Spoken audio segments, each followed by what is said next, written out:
क्या पवित्र यूकरिस्तीय आराधना मूर्ति पूजा नहीं है? साधारण रोटी और दाखरस कैसे प्रभु यीशु बन जाते हैं?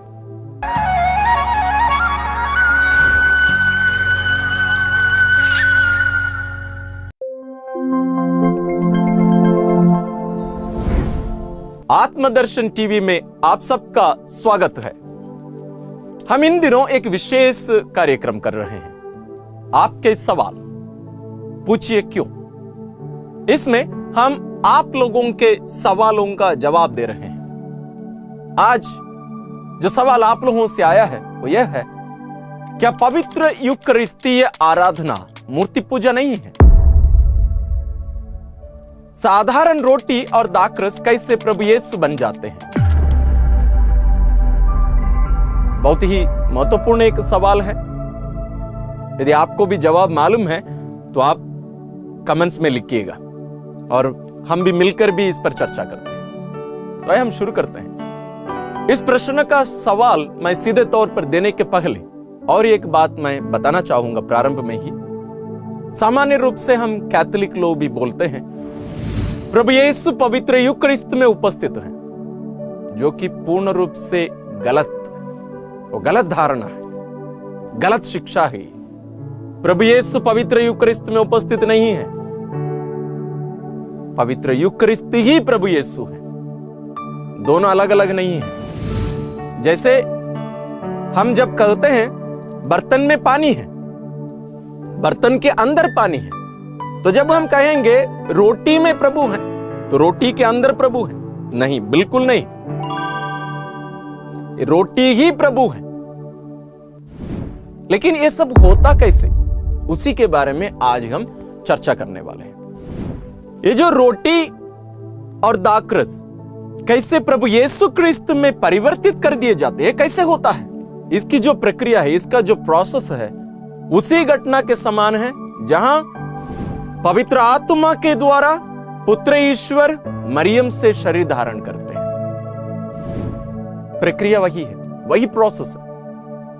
यहां पिता ईश्वर पवित्र आत्मा के द्वारा रोटी और दाखरस को अपने पुत्र में परिवर्तित कर देते हैं। इसको और बेहतर आप समझना चाहते हैं, जानना चाहते हैं, यूट्यूब में बहुत सारे वीडियोस हैं यूकरिस्टिक मिरेकल्स, शायद हिंदी में नहीं मिलेंगे, इंग्लिश में मिलेंगे, जहां साधारण रोटी और दाखरस जो हमें दिखता है वैसे इनका जांच किया गया और वहां पाया गया वास्तव में एक मनुष्य का शरीर और रक्त है, उसका मांस है।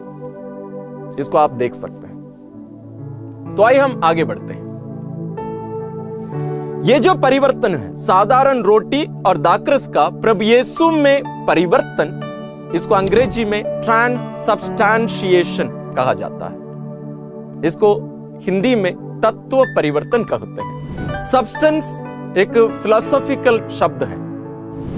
सब्सटेंस का मतलब क्या होता है? जैसे ये जो कपड़ा है इसका एक सब्सटेंस है, और हर वस्तु का, हर व्यक्ति का भी दो चीजें होती हैं, एक है सब्सटेंस, दूसरा है एक्सीडेंट्स।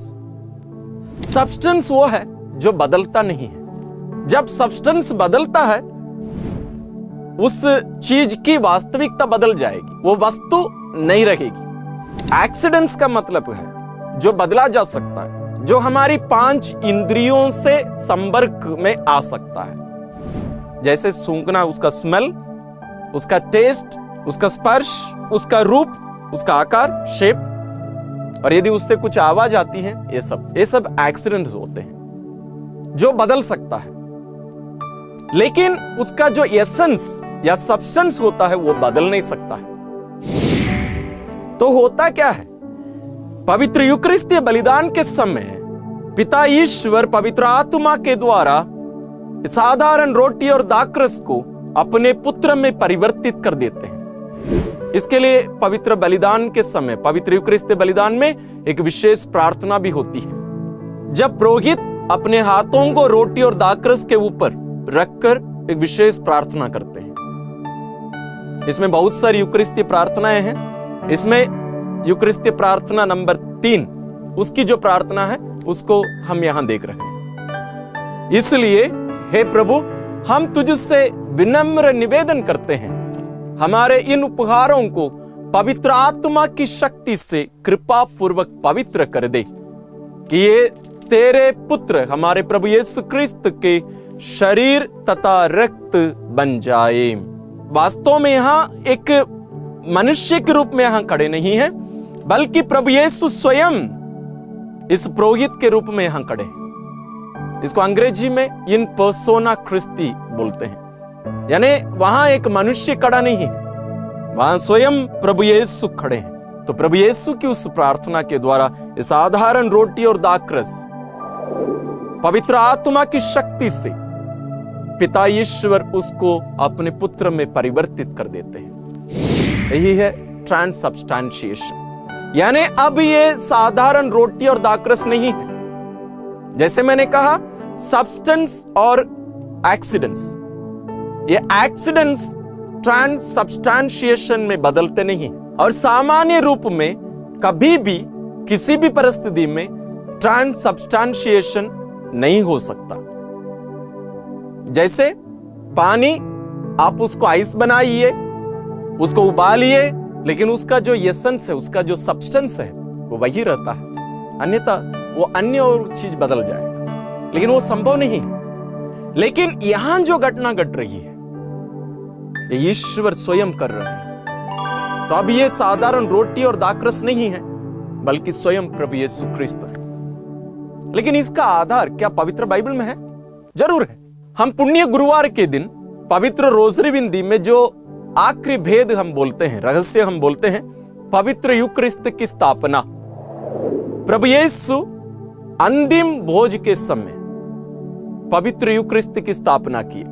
इसको हम प्रथम तीनों सुसमाचार में देख सकते हैं। संत यूहन्ना पवित्र यूकरिस्त की स्थापना के बारे में वहां लिखते नहीं है, लेकिन अन्य तीनों सुसमाचार में हम इसको पढ़ सकते हैं। यहां हम संत मत्ती रचित सुसमाचार अध्याय 26 पद संख्या 26 और उसके आगे की जो बातें हैं उसको हम देखते हैं।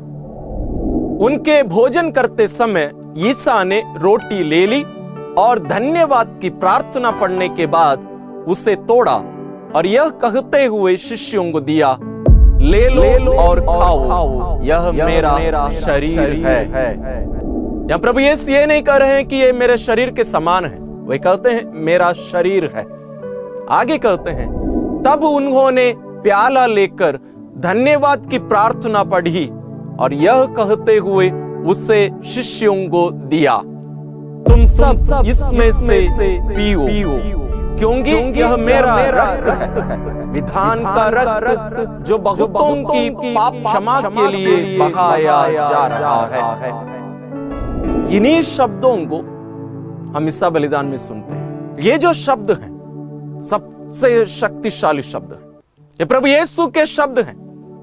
एक पुरोहित यहां जरूर उनका मुंह बोलता है, लेकिन वास्तव में उनके द्वारा प्रभु यीशु बोल रहे हैं। जैसे हम मां मरियम जब वो गर्भवती थी, संत एलिजाबेथ से मिलने जाती है, वहां उनकी आवाज मरियम की थी, लेकिन बोलने वाले कौन थे? स्वयं प्रभु यीशु उनके गर्भ से बोल रहे थे। उसी प्रकार प्रभु यीशु की आवाज वहां सुनी, लेकिन उनसे ज्यादा, उनसे पहले उनके गर्भ में जो बच्चा था, यूहन्ना बपतिस्ता, वो सुने। उसी प्रकार है यहां पुरोहित नहीं, बल्कि प्रभु यीशु जो पुरोहित के माध्यम से उसके द्वारा उपस्थित हैं, वो बोल रहे हैं। और इसको गहरे रूप से आप समझना चाहते हैं तो आप जरूर संत यूहन्ना रचित सुसमाचार अध्याय 6 पद संख्या 34 से आगे वो पूरा अध्याय पढ़िए, मनन करिए, और आपको पवित्र यूकरिस्त के बारे में अच्छी और सच्ची जानकारी मिलेगी। यह हमें ले जाता है एक महत्वपूर्ण एक रहस्य पर, वो है प्रभु यीशु की सच्ची और वास्तविक उपस्थिति। तो यहां जो रोटी और दाखरस प्रभु यीशु में परिवर्तित कर लिए गए हैं, उनके एक्सीडेंट्स यानी उनका रूप, रंग, उनके आकार, वो सब पहले जैसे थे वैसे ही है, कोई परिवर्तन नहीं है एक्सीडेंट्स में। लेकिन उनके एसेंस और सब्सटेंस में परिवर्तन, तत्व में परिवर्तन हो चुका है।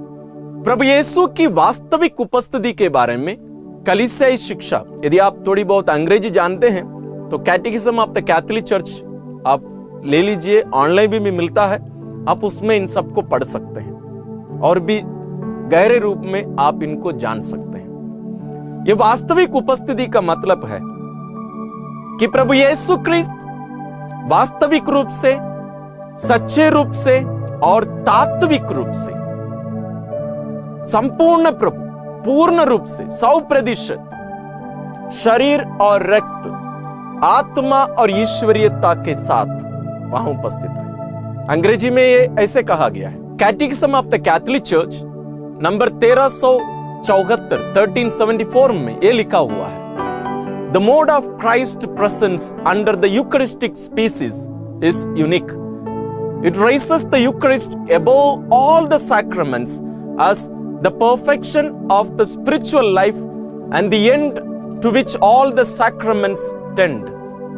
In the most blessed sacrament of the Eucharist, the body and blood, together with the soul and divinity of our Lord Jesus Christ, and therefore the whole Christ is truly, really and substantially contained.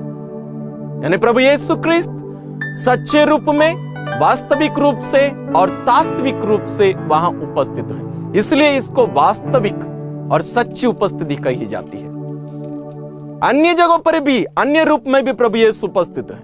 जैसे पवित्र यूकरिस्त बलिदान के समय प्रभु यीशु 5 रूप में उपस्थित हैं, जो विश्वासीगण वहां उपस्थित हैं, कलीसिया उनके द्वारा, एक दूसरा जो मुख्य याचक होते हैं उनके द्वारा, तीसरा जो ऑल्टर होता है पवित्र वेदी उसके द्वारा, चौथा वचन के द्वारा, पांचवा और सबसे महत्वपूर्ण पूर्ण रूप से रोटी और दाखरस के रूप में बलि परिवर्तन के बाद, यानी तत्व परिवर्तन के बाद।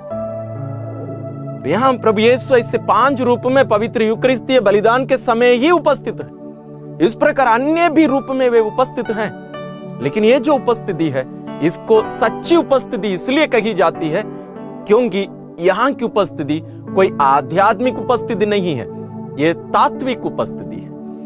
जैसे प्रभु यीशु इस दुनिया में 2000 साल पहले अपने शरीर में थे, उसी प्रकार संपूर्ण प्रभु यहां उपस्थित हैं, 100% शरीर और रक्त, आत्मा और ईश्वरीयता के साथ। इसको लिख के रखिएगा।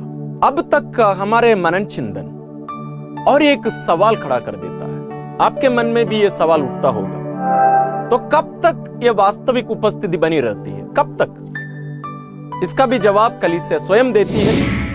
कैटेकिज्म of the Catholic Church number 1375 में 1375 में इसका जवाब देती है। वो ये कहती है, ये जो दाखरस और रोटी है इनका जो स्वाभाविक गुण है, जब तक वो गुण बना रहता है तब तक प्रभु यीशु वो बने रहते हैं। जब वो रोटी सड़ने लग जाती है, मान लीजिए कभी, तो वो तब से प्रभु यीशु नहीं है।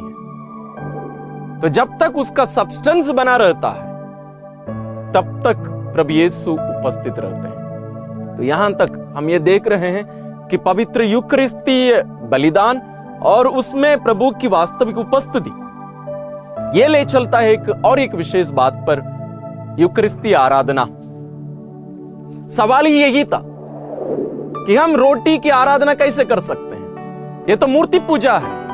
कैथोलिक लोग रोटी के सामने दंडवत कर देते हैं, पूर्ण रूप से लेट जाते हैं, जो कि केवल ईश्वर के लिए है। कोई मनुष्य, कोई मूर्ति, अन्य कोई भी चीज के सामने कोई भी ऐसे साष्टांग प्रणाम नहीं कर सकते। तो यहां रोटी के सामने ऐसे कैसे कर सकते हैं? अब तक हमने देखा कि यह साधारण रोटी नहीं है, बल्कि स्वयं प्रभु यीशु क्रिस्त है। प्रभु यीशु क्रिस्त वास्तविक और सच्चे रूप में यहां उपस्थित है। और यदि ये सच है तो जैसे स्वर्ग में स्वर्गदूत लोग आराधना करते हैं, आप और मैं यदि ईश्वर की कृपा रही तो हम स्वर्ग जाएंगे, वहां भी इसी प्रभु की आराधना करेंगे। तो वही प्रभु यहां पूर्ण रूप से उपस्थित हैं, तो उनकी आराधना हम नहीं करेंगे तो हम कहां आराधना कर सकते हैं?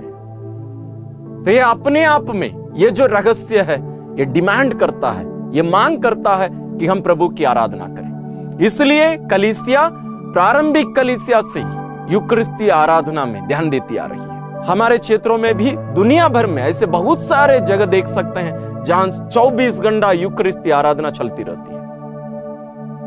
इसमें यदि आप नहीं जाते हैं, जरूर जाइए। अधिकांश पल्लियों में प्रथम शुक्रवार आराधना रखी जाती है और हमारे चर्चेस खुले रहते हैं। जाइए, यूकरिस्ती प्रभु के सामने बैठिए, सुनिए, अपने आप को पहचानिए।